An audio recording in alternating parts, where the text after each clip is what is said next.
बिस्मिल्लाहिर्रहमानिर्रहीम।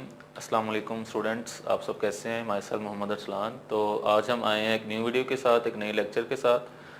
जैसा कि हमने लास्ट वीडियो के अंदर पढ़ा था एक्सरसाइज 1.2 के अंदर के किसी मैट्रिक्स का ट्रांसपोज और नेगेटिव कैसे फाइंड करते हैं। अब उससे नेक्स्ट जो हमारे पास टॉपिक है that is addition and subtraction of matrices. कोई दो मैट्रिसेस को हम किस तरह से ऐड कर सकते हैं और किस तरह से सब्ट्रैक्ट कर सकते हैं। जैसा कि आपने पिछली क्लासेस के अंदर पढ़ा हुआ है कि जैसे हम दो नंबर्स या दो ऑब्जेक्ट्स को ऐड करते हैं उसी तरह से उनको सब्ट्रैक्ट करते हैं, तो सिमिलर वे में मैट्रिसेस थ्योरी के अंदर भी एडिशन और सब्ट्रैक्शन को जो है वो परफॉर्म किया जाता है। तो इसका एक हमारे पास एक क्राइटेरिया है, जिस क्राइटेरिया को फुलफिल करने के बाद हम अपने मैट्रिसेस को एडिशन और सब्ट्रैक्शन के लिए कन्फर्मेबल बनाते हैं या उनको उसके अकॉर्डिंगली लेके आते हैं। तो क्राइटेरिया क्या है? If both matrices have same order, अगर हमारे पास दोनों मैट्रिसेस का ऑर्डर जो है वो सेम हो, then they are conformable for addition and subtraction. तो वो मैट्रिसेस जो हैं वो एडिशन और सब्ट्रैक्शन के लिए कन्फर्मेबल होते हैं, यानी एलिजिबल होते हैं। अब आपको पता है कि आपने फर्स्ट वीडियो के अंदर ऑर्डर ऑफ मैट्रिक्स की डेफिनेशन ब्रीफली पढ़ी हुई है कि ऑर्डर क्या होता है। किसी भी मैट्रिक्स के अंदर रोज और कॉलम्स की तादाद जो है वो उसका ऑर्डर होती है। तो जब दो मैट्रिसेस का ऑर्डर सेम है तो इसका मतलब है कि जब हम दो मैट्रिसेस को ऐड कर रहे हैं तो सबसे पहले हमें ये देखना होगा कि उनका ऑर्डर यानी उनके अंदर नंबर ऑफ रोज और नंबर ऑफ कॉलम्स की जो तादाद है वो सेम होनी चाहिए। अगर वो तादाद सेम नहीं होगी यानी उनका ऑर्डर सेम नहीं होगा तो देन वो मैट्रिसेस जो है वो ऐड अप नहीं हो सकते। क्लियर है? अब फॉर एग्जाम्पल आप देखें कि आपके पास एक मैट्रिक्स है ए। लेट्स सपोज मैं इसके अंदर एलिमेंट लिखता हूँ 0, 2, 4 एंड 3। सिमिलरली एक और मैट्रिक्स है बी 4, 7, 5, 8। अब देखें कि अब इन दोनों मैट्रिसेस का जो ऑर्डर है इसका ऑर्डर भी 2/2 है, क्योंकि इसके अंदर भी दो रोज और दो कॉलम्स हैं और इसका ऑर्डर भी 2/2 है।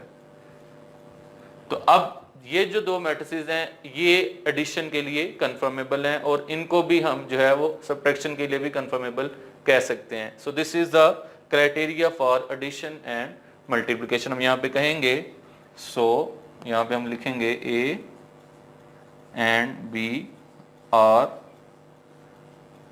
Confirmable for addition. ठीक है जी। सो ये हमारे पास मतलब है कि ऐसे कंफर्मेबल एडिशन के लिए मैट्रिसेस होते हैं जब उनका ऑर्डर जो है वो सेम होता है। अब नेक्स्ट हम मूव करते हैं एक नई डेफिनेशन, एक नई प्रॉपर्टी की तरफ जो कि एडिशन के रिलेटेड है मैट्रिसेस की, that is additive inverse. Additive inverse का मतलब है कि आपके पास ऐसे दो मैट्रिसेस, कोई भी दो मैट्रिसेस आप ले लें ए और बी, कि जब आप उनको ऐड करें यानी उनकी एडिशन परफॉर्म करें तो आपके पास जो आंसर है वो नल मैट्रिक्स आए। नल मैट्रिक्स हमने पढ़ा है टाइप्स ऑफ मैट्रिसेस की वीडियो में, अगर आप देखें तो उसमें हमने नल मैट्रिक्स की डेफिनेशन पढ़ी थी कि ऐसा मैट्रिक्स जिसकी सारी की सारी एंट्री जो है वो 0 0 हो, उसको हम बोलते हैं नल मैट्रिक्स। तो जब हम कोई दो मैट्रिसेस को आपस में इस तरह से ऐड करें कि उनका आंसर जो है वो नल मैट्रिक्स यानी कि सारे का सारा आंसर 0 आ जाए, तो वो जो दो मैट्रिक्स हैं ए और बी वो एक दूसरे के एडिटिव इनवर्स कहलाते हैं। ठीक है, इसकी एग्जांपल हम जब एक्सरसाइज 1.3 करेंगे तो उसके अंदर हम क्वेश्चन देखेंगे कि कैसे जो दो मैट्रिसेस हैं जब वो ऐड होते हैं तो उनका आंसर जो है वो नल मैट्रिक्स आता है, उसको हम बोलते हैं एडिटिव इनवर्स प्रॉपर्टी। क्लियर है? यानी ऐसे दो मैट्रिसेस जब आप ए और बी को ऐड करेंगे, उनकी एडिशन करेंगे तो हमारा आंसर जो है वो एक 0 मैट्रिक्स आए यानी कि null matrix, then they matrices are called additive inverse of each other. तो ये हमारे पास प्रॉपर्टी है एडिटिव इनवर्स की। अच्छा, इसमें एक शॉर्ट ट्रिक मैं आपको बता दूं कि अगर हमने एडिटिव इनवर्स मैट्रिक्स फाइंड करने हैं तो फॉर एग्जांपल आप देखें कि यहाँ पे जो बी है, अब मुझे बताएं कि ऐसी पॉसिबिलिटी क्या हो सकती है कि अगर हम बी को ए में ऐड करें तो हमारा आंसर जो है वो 0 आ जाए। तो आपने नंबर में पढ़ा हुआ है कि आपके पास अगर एक नंबर है 2, तो 2 में कौन सा ऐसा नंबर ऐड करेंगे कि आंसर हमारे पास 0 आएगा? डेफिनेटली आप बोलेंगे कि -2, तो आंसर हमारे पास क्या आ जाएगा? 0। यानी 2 को आपने उसके माइनस के साथ जब ऐड किया तो आंसर आपके पास 0 आ गया।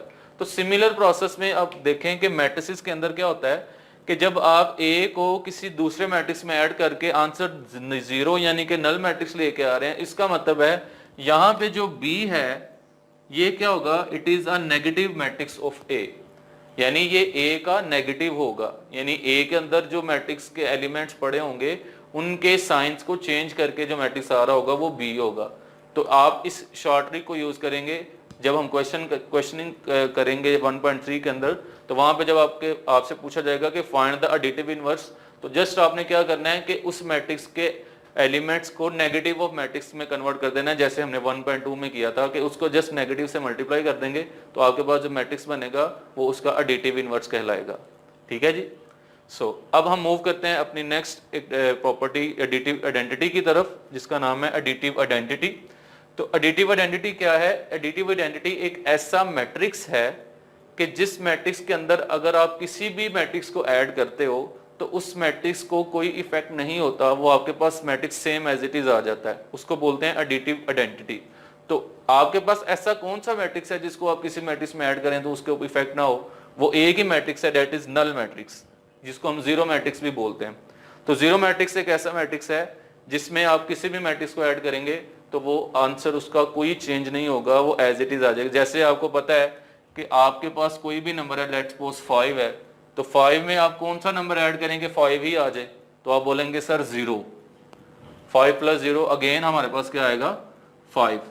तो ये इसका मतलब है कि यहाँ पे जो 0 है ये एडिटिव आइडेंटिटी है, और मैट्रिसेस के अंदर जो 0 है वो क्या होता है, वो नल मैट्रिक्स होता है, क्योंकि वो फॉर्मेशन हमारे पास मैट्रिक्स की कहलाती है, तो उसको हम बोलते हैं नल मैट्रिक्स और जीरो मैट्रिक्स।